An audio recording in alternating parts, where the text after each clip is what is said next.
பாரதி எல்லாத்தையும் என்கிட்ட மறைச்சிட்டு இருக்கிறதுக்கு கூட ஒரு காரணம் இருக்கு. ஆனா அந்த சின்ன வயசுல நான் தான் அவளோட அப்பான்னு தெரிஞ்சும் தமிழ் எல்லாத்தையும் மனசுக்குள்ளேயே போட்டு மறைச்சு வச்சிட்டு இருக்கா. அவளை அப்படி பார்க்கறதுக்கு என்னால முடியல.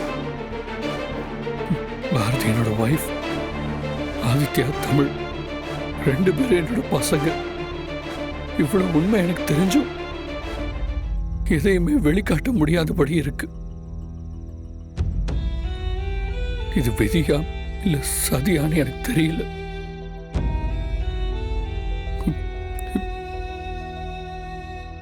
என் மனசு ரொம்ப வலிக்குது.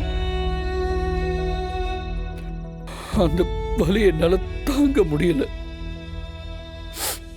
எவ்வளவு கேட்டாலும் பாரதி உண்மையை சொல்ல போறதில்ல. அது தெரிஞ்சுக்கிற முயற்சியில் நான் பொறுமையா இருந்து இருந்து தமிழையும் ஆதித்யாவையும் கவனிக்காம விட்டுட்டோமோன்னு ரொம்ப குற்ற உணர்ச்சியா இருக்கு. ஒரு அப்பாவா நான் செய்ய வேண்டிய கடமை எவ்வளவோ இருக்கு. பாரதி என்கிட்ட வந்து நீங்க தான் என் புருஷன்னு சொல்லிட்டா அடுத்த நிமிஷம் குழந்தைகளையும் பாரதியும் கூட்டிட்டு நான் எங்கேயாவது போயிடுவேன். இது சரியா தப்பான்னு எனக்கு தெரியல.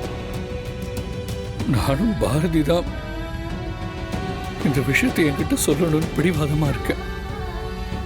என் வீட்டில் இருக்கிறவங்க தமிழ் மேல திருட்டு பழிய போட்டு டார்ச்சர் பண்ணிட்டு இருக்காங்க. அந்த அதிர்ச்சியில தமிழ் பேச முடியாம தவிச்சுக்கிட்டு இருக்கா. சாதாரண பிரச்சனையை இவ்வளவு பூதாகரமா மாத்தி குழந்தைன்னு கூட பார்க்காம இந்த வீட்டில் இருக்கிறவங்க நடந்துகிட்டதை நினைச்சா எனக்கு ஆத்திரமா வருது. ஆனா இப்ப இருக்கிற நிலைமையில நான் ஏதாவது பேச போய் அதனால அது பெரிய பிரச்சனை ஆயிடுச்சுன்னா அதனாலதான் நான் பேசாம அமைதியா இருக்கேன். நான் கோவப்பட்டா இந்த வீட்டோட மொத்த சூழ்நிலையும் மாறிடும். அண்ணா, நீங்க பேசுற ஒவ்வொரு விஷயத்தையும் என்னால புரிஞ்சுக்க முடியுதுண்ணே. உங்க மனசுல நீங்க படுற வேதனை சீக்கிரமா மாறி எல்லாத்துக்கும் ஒரு நல்ல முடிவு கிடைக்கும்ண்ணே. நீ சொல்றத கேட்க என் மனசுக்கு ரொம்ப ஆறுதலா இருக்கு தவக்கலை. எனக்கு வேற யாரை பத்தியும் எதை பத்தியும் கவலை இல்லை. என் தமிழுக்கு நல்லபடியா பேச்சு வரணும். என்ன ஆனாலும் சரி, தமிழுக்காக இனி நான் இருக்கேன்னு எல்லார்கிட்டையும் ரொம்ப ஸ்ட்ராங்கா சொல்ல போறேன். தமிழை நல்லபடியா கவனிச்சுக்கணும்னு நான் ஆசைப்படுறேன்.